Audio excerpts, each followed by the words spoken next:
నమస్తే, welcome to red TV. నేను మీ అలీ. ప్రస్తుతం మనతో మాట్లాడడానికి కురుగండ్ల రామకృష్ణ గారు మనతో ఉన్నారు. ఆయనతో మాట్లాడదాం. సార్ నమస్తే, ఎలా ఉన్నారు? బాగున్నాను. ఏడాదిన్నర క్రితమే వెంకటగిరి నియోజకవర్గంలో ఒక రాజకీయ వీడియో అయితే ఎత్తుకురింది. అయితే ప్రస్తుతం వెంకటగిరి నియోజకవర్గంలో రాజకీయం ఎలా ఉంది? మీరే చెప్పినది ఇంతకుముందు వేడిగా ఉందని. ఇప్పుడే స్టార్ట్ అయింది, ఇంకా ఉండే కొంది ఇంకా వేడిగా ఉంటుంది. ప్రజెంట్ చూసుకున్నట్లయితే గతంలో మేము అభివృద్ధి చేశామని చెప్పేసి రామ్ కుమార్ రెడ్డి గారు చెప్తున్నారు. ప్రెసెంట్ మీరు ఏం చేయలేదని కూడా చెప్తున్నారు. అసలు ఏం లేదు వాస్తవం, ఎవరు చేశారు? ఆయన ఏం చేశారు చెప్పండి. రామ్ కుమార్ రెడ్డి వాళ్ళ తండ్రిని వదిలేసేయండి. వెంకటగిరికి ఏదైనా చేశాడు, వాళ్ళ తండ్రి చేశాడు. వాళ్ళ అమ్మ కూడా మంత్రిగా చేసింది, ఆమె ఏం చేయలేదు. ఈయన ఈ 5 సంవత్సరాలు ఏం చేయాలి చెప్పండి.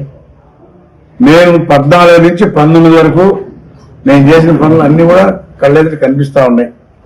వెంకటగిరి ప్రజలు ఎక్కడైనా చెప్తారు.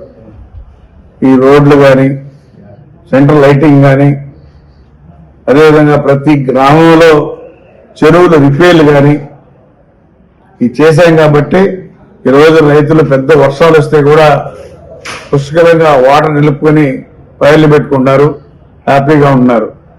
గతంలో ఊరికే తెగిపోయాయి చెరువులన్నీ కూడా. అయితే మా నాయకుడు దూరదృష్టితో చెరువులు అన్ని కూడా రిపేర్ చేసుకోమని చెప్పించాడు. ఆ కలెక్టర్లకి ఇన్స్ట్రక్షన్ ఇచ్చాడు. మరి కలెక్టర్ల ద్వారా మేము నియోజకవర్గంలో ఎక్కడ మారుమూలన్నటువంటి చిన్న చెరువులు కూడా రిపేర్ చేశాం. ఆంధ్ర రాష్ట్రంలో పల్లెల నుంచి వచ్చి టౌన్లకి ఇట్లా చాలా ఇబ్బంది పడుతుందని చెప్పేసి ఒక మంచి కార్యక్రమం అన్నా క్యాంటీన్ చెప్పేసి పెట్టారు టీడీపీ హయాంలో. అది వైసీపీ ప్రభుత్వం రాగానే తీసేశారు. అది ప్రస్తుతం వెంకటగిరి నియోజకవర్గంలో మీరు సొంత నిధులతో అన్నా క్యాంటీన్ నడిపిస్తున్నారు. ఏంటి అసలు దాన్ని? అంటే చుట్టుపక్కల పేదవాళ్ళు వచ్చి వెంకటగిరిలో వస్తుంటారు. ఆ పేదవాడు తినే అన్నాన్ని జగన్మోహన్ తీసేశాడు. సరే మనమైనా పెడితే బాగుంటుంది కాన్సెప్ట్తో ఒక 2 years నుంచి ఇక్కడ రాపులో కూడా పెడుతున్నాం. 2 దగ్గరలో కూడా ప్రతిరోజు 12 o'clock వెళ్ళిపోయి 2 పనులు భోజనాలు పెట్టి వస్తుంటారు. ఇట్లా మీకు ఈ అన్నా క్యాంటీన్ నడుపుతున్నారు కూడా కొన్ని ఒత్తిళ్లు కూడా వచ్చినాయని చెప్తున్నారు. ఆ ఒత్తిడి వేస్తే మనమే లెక్క చేయలేదు. ఇప్పుడు పెట్టదలుచుకున్నప్పుడు ఒత్తిడి వేస్తే దానికి సమాధానం చెప్తాం. మీరు పెట్టండి, దమ్ముంటే. దమ్ము లేదు, మీరు పెట్టలేరు, పక్కన ఉండండి, మేము పెడతాం. ఈ 10 ఏళ్లలో ఎలాంటి అభివృద్ధి చేశారు మీరు ఈ నియోజకవర్గాన్ని? మీరు ఎవరైనా చెప్తారు. నేను ఫస్ట్ టైం ఎమ్మెల్యే, ఇక్కడ ప్రభుత్వం లేదు. 14 నుంచి 19 వరకు 5 సంవత్సరాలు ఇట్లా మున్సిపాలిటీ కానీ, గ్రామాలు కానీ అన్నీ కూడా బ్రహ్మాండంగా అభివృద్ధి చేశాం. ఎందుకంటే పల్లెల్లో, గ్రామాల్లో ఏమేమి కావాలో అవి చేసాం. ఆ గ్రామాల్లో చెరువులు మరమ్మతులు చేశాం. ప్రతి చెరువులు మరమ్మతు చేశాం. బ్రహ్మాండంగా పుష్కలంగా వాటర్ నిలుపుకొని రైతులు హ్యాపీగా ఉంటున్నారు. అదేవిధంగా టౌన్లో ఉన్నటువంటి సమస్యలు, ఇట్లా పేదవాళ్ళకి ఇళ్ళు కానీ, రోడ్స్ కానీ, మరి ఇంకా ఇక్కడ కూడా చెరువు కలవట్లు కానీ ఈ రోజుల్లో ఉన్న ఏరియాలో ఇవన్నీ కూడా రిపేర్ చేశాం. టిట్కో ఇల్లు మీరు చేసారా లేదంటే వైసీపీ ప్రభుత్వం వచ్చినాక చేసింది? వైసీపీ ప్రభుత్వం మేము చేస్తే వాళ్ళు రంగులు వేసుకుంటున్నారు. ఎవరైనా సిగ్గుసేటు. మేము టిట్కో ఇల్లు అసలు ఇక్కడ ఇచ్చారు, సత్రంలో ఇచ్చారు. సత్రంలో కాదు, పేదవాళ్ళు కూడా మంచి ఏరియాలో ఉండాలనే కాన్సెప్ట్తో మేము తీసుకొచ్చి 30 ఎకరాల ల్యాండ్, అది ఆ 30 ఎకరాల ల్యాండ్ పరిశ్రమలకు ఇచ్చుంటే, ఇండస్ట్రీలకు ఇచ్చున్నారు అంతకు ముందు.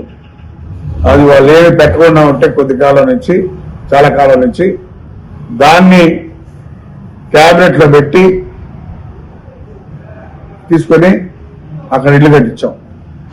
టిట్కో ఇల్లు ఇచ్చింది నేను. సింగిల్ బెడ్రూమ్ కానీ, డబుల్ బెడ్రూమ్ కానీ కట్టింది తెలుగుదేశం ప్రభుత్వం. అయితే దానికి ఇంకా ఎలక్ట్రికల్ కానీ, వాటర్ కనెక్షన్ కానీ, రోడ్లు కానీ వేయాలి. ఈ లోపల గవర్నమెంట్ పోయింది. అవి కూడా కంప్లీట్ చేసి ఇవ్వలేకపోయారు. అది ఇప్పుడేదో పని కూడా చేయకుండా కొంతమందికి ఇస్తున్నారంట. ఈరోజు అయినా నేను కూడా అది కట్టే తెలుగుదేశం ప్రభుత్వం. చంద్రబాబు నాయుడు ఇచ్చాడు ఆయన ఇల్లు. వీళ్ళు జగన్మోహన్ రెడ్డి కట్టాడు కాదు. వాళ్ళకి సిగ్గు లేకుండా మేము కట్టిన రంగులు వేసుకుంటారు. రంగులు వేసుకొని మేము ఇస్తున్నాం, మేము కట్టామని చెప్పుకుంటున్నారు. ప్రజెంట్ వైసీపీ వాళ్ళు ఇచ్చిన వైఎస్ఆర్ గృహాలు కూడా చాలా మారుమూల ప్రాంతాల్లో ఇస్తున్నారు. అడవులు ఎట్లా ఇస్తున్నారు, చాలా మంది దాన్ని చాలా మంది మరి మీరే చూస్తున్నారు కదా, ఎక్కడో ఏ చెరువుల దగ్గరనో ఏ శ్మశానం దగ్గరనో అట్లా దగ్గర ఇస్తున్నారు. తెలుగుదేశం అట్లా ఎవరా, వాళ్ళు మంచి ఏరియాలో ఉన్నారా, బాగుండాలనే కాన్సెప్ట్ తో మేము హైవేలో ఇచ్చాం. వాళ్ళు ఇప్పుడు యాడ్ చూసినా కానీ శ్మశానమా ఏ చెరువా ఈ ఏరియాలో ఇచ్చుంటారు. అవి కూడా ఇద్దరు ఇంట్లో ఉండలేరు, ఒకరు లోపల ఒకరు బయట ఉండాలి. అది వాళ్ళు ఇచ్చే ఇల్లు. నెల్లూరు నగరంలో ఇటీవల కాలంలో జానీ మాస్టర్ కూడా అట్లా చూశారు. టిట్కో ఇల్లు అంతా మొత్తం వదిలేస్తున్నారు, అసలు ఏం చేయలేదని కూడా ఆగ్రహం కూడా వ్యక్తం చేశారు ప్రెస్ మీట్ ముందు. ఎందుకు మీరేమంటారు? తెలుగుదేశంలో కట్టాం, చిన్న చిన్న పనులు ఉన్నాయి, అవన్నీ కూడా చేసి ఇచ్చుండ చూడలేనా.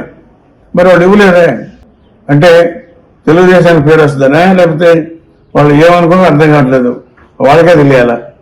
కట్టిన ఇల్లుని పూర్తి చేసి ఇచ్చుంటే కూడా వాళ్ళు కూడా పేరు చుంటది. ఈ యొక్క వాళ్ళకి మంచిగా పేదవాళ్ళకి మంచి చేయాలని కాన్సెప్ట్ ఉందంటే అది చేసి ఉంటారు కదా. ఈ వైఎస్ఆర్ ప్రభుత్వం వచ్చిన తర్వాత అభివృద్ధి ఎలా ఉంది, సంక్షేమం కూడా బాగా ఉందని కూడా చెప్పి వైసీపీ నాయకులు చెప్తున్నారు. దాని మీద మీ స్పందన? ఏ అభివృద్ధి చేసి చెప్పండి. అభివృద్ధి లేదు. వాళ్ళు ఏ విధంగా దోచుకోవాలని చెప్పి దోచుకున్నారు అంతే. ఇక్కడ టన్నుకి తెల్లరాయి 7,000, అదేవిధంగా శాండ్ వాళ్ళ ఏజెన్సీలకు ఇచ్చుకొని వాళ్ళే అమ్ముకుంటున్నారు. లిక్కరు పనిమాన లిక్కరు బాటిల్లో పెట్టి పేదవాళ్ళని చంపేస్తున్నారు. ఇది వాళ్ళు చేసే అభివృద్ధి. వెంకటగిరి నియోజకవర్గంలో మీరు బాబు స్వీటి బంగారుకి భవిష్యత్తు గ్యారంటీ అనే కార్యక్రమంలో తిరిగారు. ప్రజల స్పందన ఎలా ఉంది? స్పందన బ్రహ్మాండంగా ఉంది. 6 పథకాలు ఉన్నాయి, 6 కూడా బ్రహ్మాండంగా ఉన్నాయి. ఏదైనా చేయాలంటే తెలుగుదేశం ప్రభుత్వం చేస్తారు అనేది ప్రజల నమ్మకం. కాబట్టి ప్రజలకి ఒక గట్టి నమ్మకం తెలుగుదేశం అంటే. భవిష్యత్తులో మీరు వచ్చే ఎన్నికల్లో ప్రజలకు ఎలాంటి ఎజెండా తీసుకుని ముందుకు వెళ్ళబోతున్నారు? ఏవైతే సమస్యలు ఉన్నాయో అవన్నీ కూడా పూర్తి చేస్తాం. ఈ నియోజకవర్గంలో కాలేజీ లేదు, కాలేజీ ఖచ్చితంగా పెట్టడానికి ప్రయత్నం చేస్తాం. అదేవిధంగా పరిశ్రమలు లేవు, ఏదో పరిశ్రమ తెచ్చి సూలూరుపేట లాగా ఇక్కడ కూడా పెట్టించి ఇక్కడ ఉపాధి కల్పించి ఏర్పాటు చేస్తాం. ఎక్కువగా ఈ నియోజకవర్గంలో రైతులు ఎక్కువగా ఉన్నారు. రైతుల సమస్యలు ఏదైనా మీ దృష్టికి తీసుకువచ్చారా? ఇప్పుడు కండలేరు, నీళ్లు పుష్కలంగా ఉన్నాయి, అప్పుడు ఆపుకోలేదు. ఈరోజు రైతులను కూడా పైలు పెట్టుకున్నారు. నేను తెలంగాణ వాటర్ ఇవ్వలేమని చెప్తున్నారు. మా టైంలో డెడ్ స్టోర్ అయినా కానీ మిషన్లో పెట్టి లిఫ్ట్ చేసి నీళ్ళు ఇచ్చాం. ప్రతి చివరి ఎకరాకు కూడా పండించాం. ఇప్పుడు కూడా అసలు నీళ్లు ఉన్నాయి, 3 TMs అంత ఉంది, నీళ్లు ఇవ్వచ్చు. అయినా మాకు డ్రింకింగ్ వాటర్ చాలని చెప్తున్నారు.